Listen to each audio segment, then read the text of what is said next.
hapon kaninyong tanan, Dumaguete! Please, magsiupo po tayo.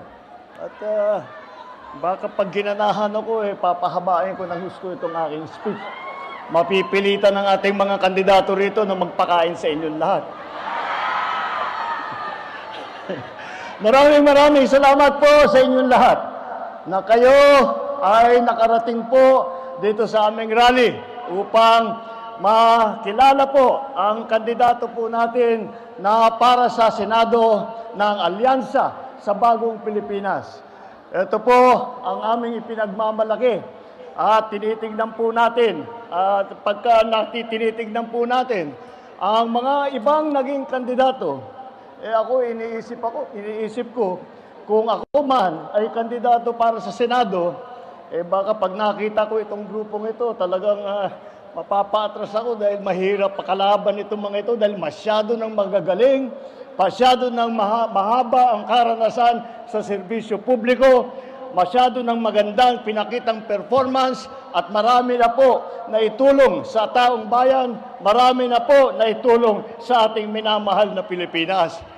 Narinig niyo po ang kanilang mga programa. Hindi lamang yung mga programa na ninanais silang gagawin kapag sila ay naluklok na sa Senado. Yun din ay napag-usapan din kung ano ang nagawa na nila. At nakita naman po ninyo na ang record ng bawat sa ating mga kandidato ay napakatingkad, napakaganda. Kaya't malakas po ang loob ko na humarap po sa inyo at iharap at ipakilala at samahan ang ating mga kandidato para sa susunod na halalan, ang ating mga kandidato para sa Senado. Narinig nyo na po sila. At kung iisa-isahin po natin, sa kanilang bawat sarili, ay meron talagang sinasabi, meron talagang pinagdaanan, meron talagang pagmamahal sa Pilipino. At lahat ng buong buhay ng bawat isa po dito sa mga kandidato natin ay itinayanan nila para sa taong bayan. Itinayanan nila para sa serbisyo publiko. Kaya po, dapat wag natin kakalimutan na ito ang mga kailangan natin na uupo sa Senado. Lahat sila, tigisa sila magaling. Pinagsama-sama po natin silang lahat. At kapag pinagsama-sama mo, nakakagulat talaga na makakita ng isang grupo na ganito, na kasing galing at kasing sikat at kasing experience nitong mga kandidato natin. Alam niyo po, tignan po natin, isa-isahin po natin, at tignan po natin ano yung mga katangian na ating maaaring ipagmalaki dito sa ating grupo. Alam niyo po, na walo po sa ating kandidato rito ngayon ay naging senador na. Kaya't ibabalik po natin, dahil nakita naman po natin, nung nagsenador po sila, ay nakita po natin, marami po silang natulungan, marami po silang nagawa. Ang naging senador na po dito sa grupo natin, Senator Cayetano, Senator Lacson, Senator Lapid, Senator Marcos, Senator Pacquiao, Senator Revilla, Senator Soto, Senator Tolentino. Kaya pagka nasa Senado sila ulit, ay wala na pong kailangan magtanong-tanong, wala na po nagkakapa-kapa. Alam na po nila ang trabaho, alam na po nila ang pangangailangan ng taong bayan, alam na po nila ang kanilang gagawin upang makatulong, upang pagandahin ang buhay ninyong lahat. 7 naman, dito sa ating grupo, 7 po ay nanggaling naman, dumaan po sa mababang kapuluan. Itong mga dumaan po sa House of Representatives, naging congressman po. At ang mga naging congressman po ay si Congressman Abalos, si Congressman Binay, Congressman Cayetano, Congressman Marcos, Congressman Pacquiao, Congressman Tulfo, Congressman Villar. Sanay na po upang sumulat ng magagandang batas na tunay na nakakatulong sa hanap buhay, nakakatulong sa kabuhayan, nakakatulong sa kalikasan, nakakatulong sa lahat ng mga iba't ibang sektor ng ating lipunan. Ang iba po naman sa kanila ay dumaan na sa cabinet position, secretary, naging secretary na po yung iba rito. Si Benhur Abalos, secretary po ng DILG. Noong una po kaming umupo, tinatanong sa akin, sino pa kayang pinakamagaling na pwede natin ilagay DILG? Kako, may magaling na mayor, galing sa Mandaluyong. Dapat siguro tingnan natin kung papayag siya na magsilbi. Nagsilbi na po siya bilang DILG Secretary at hindi lang siya nagsilbi kundi marami pong nagawa na maganda na pinaganda ang ugnayan ng ating mga local executive at saka ng national government. At naging secretary naman ng DSWD si Erwin Tulfo. Ito rin po, noong ako'y bagong upo, ay naisip namin, sino ba talaga ang kilalang kilala sa buong Pilipinas, kilalang kilala na tumutulong, walang ginagawa, kundi tumulong sa taong bayan.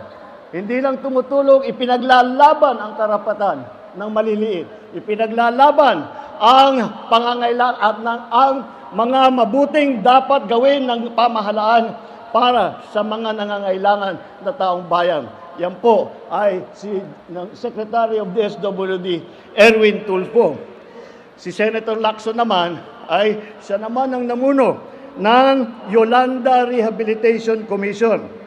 Dahil po, siya po ang gumawa ng lahat upang pagkatapos ng pagdaan ng napakalakas na bagyo na Yolanda, ay siya po ang nagdala ng tulong para sa mga nasalanta. Siya po ang nagdala ng tulong upang buhayin ulit ang ekonomiya ng mga nadaanan ng Yolanda. Siya po ay ang nag-organisa sa pagbubuo ulit ng infrastruktura, pagpapatayo ng mga bahay para sa mga nawalan ng bahay. Ito po, yan po ang ating isang secretary level po yun. Kaya si Secretary, at that time, Secretary Ping Lacson ay sanay na rin sa pagserbisyo bilang isang secretary. At si Senator Tolentino naman, siya naman ay nasa MMDA. Ang MMDA po, ang Metro Manila Development Authority. At sila ay ang bumubuo ng lahat ng mga iba't ibang mayor sa iba't ibang mga lungsod, sa iba't ibang mga bayan sa Metro Manila. Hindi po madali ang trabaho na yan. Dahil maraming mayor po, kailangan makahanap kayo ng paraan upang magtulungan, upang magkaisa, upang maging maganda ang daloy ng traffic, upang maging maganda ang tinatawag na public transport, ang public transport natin sa Maynila. Ang MMDA din ang namamahala sa mga flood control. Sila po ang gumagawa niyan. Yan po ang naging katungkulan. Yan po ang tungkulin ni Senator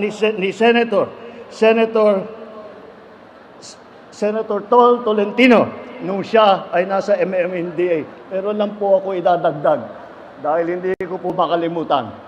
Nung nandun po kami nasa Tacloban po ako, walang 3 araw, pagkadaan ng Yolanda, pumunta na kaagad ako sa Yolanda.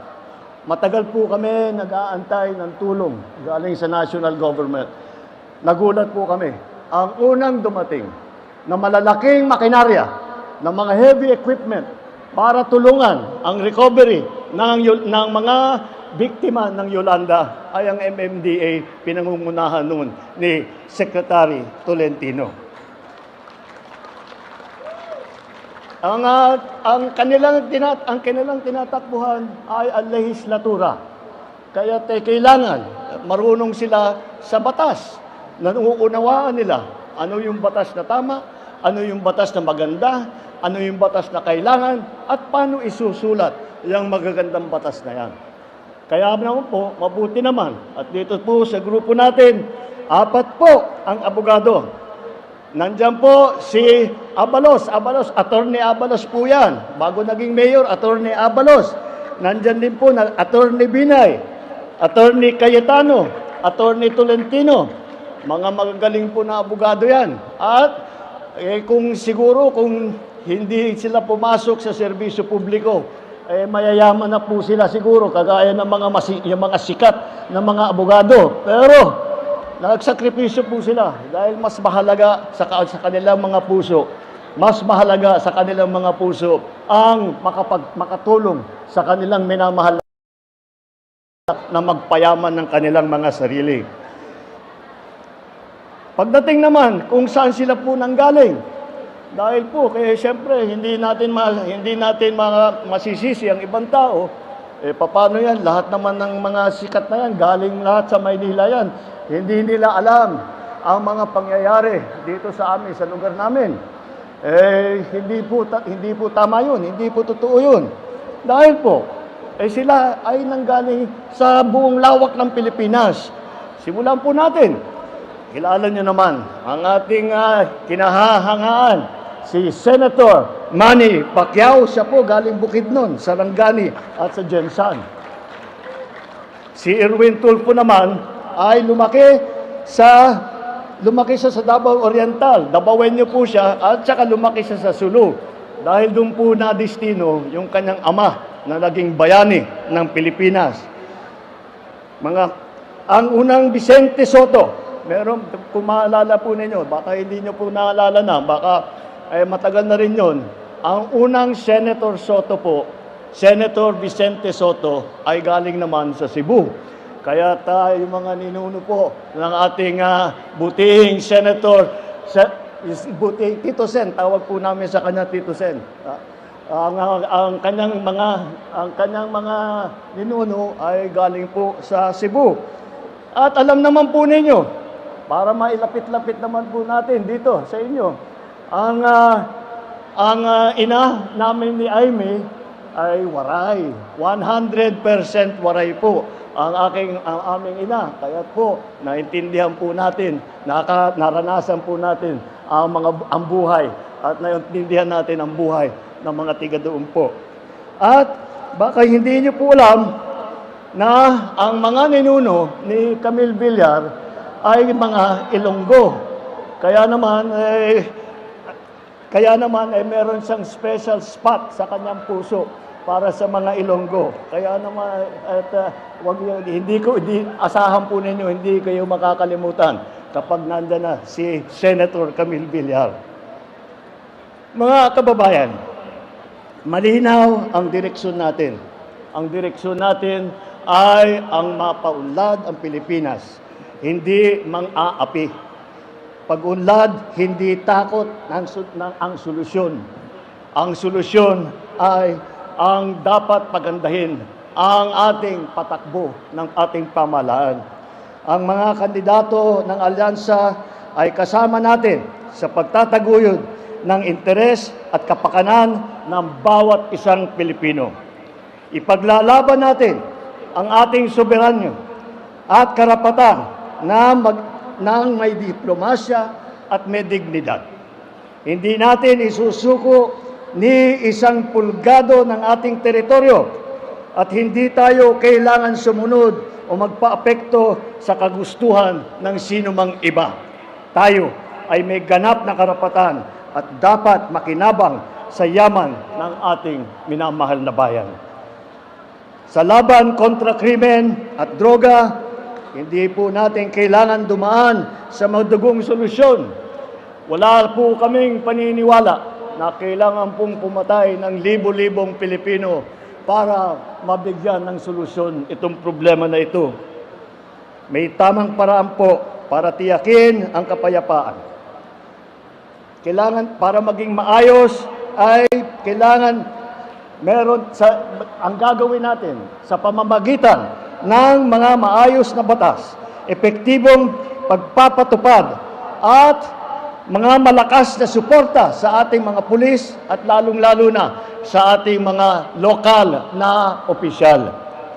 Sa ekonomiya at trabaho, hindi natin kailangan umasa sa ilegal na industriya tulad ng Pogo na naging pugad ng krimen, naging pugad ng kaharasan. Ang solusyon ay tunay na trabaho, disenteng sweldo at suporta sa maliliit na negosyo. Ito po ang aming ihinaharap sa inyo, ito pong alyansa. Bakit po tawag sa amin ay alyansa? Dahil kung titignan niyo po, kung minsan, pagka lumalabas ang mga kandidato, pare-pareho pong kulay ang suot na t-shirt. Kami iba-iba. Dahil sa iba't ibang partido kami nanggagaling. Ngunit, pumayag po silang lahat na magsama-sama dahil nakakaunawa po sila na ang tanging solusyon para sa mga problema natin ay ang magkaisa. Kapag tayo lahat, pagkat tayo mga Pilipino ay nagkapit-bisig, kapag tayo mga Pilipino ay nagtutulungan at nagmamahal sa isa't isa, makikita po natin maganda ang pupuntahan, ang tutunguan ng ating minamahal na Pilipinas. Kaya po, nandito po kami upang muli hingin ang inyong suporta para sa darating na halalan, para sa kaunlaran ng Pilipinas, para sa pagpaganda ng buhay ng bawat Pilipino, para sa pagpaganda ng Pilipinas. Ito po ang alyansa sa bagong Pilipinas.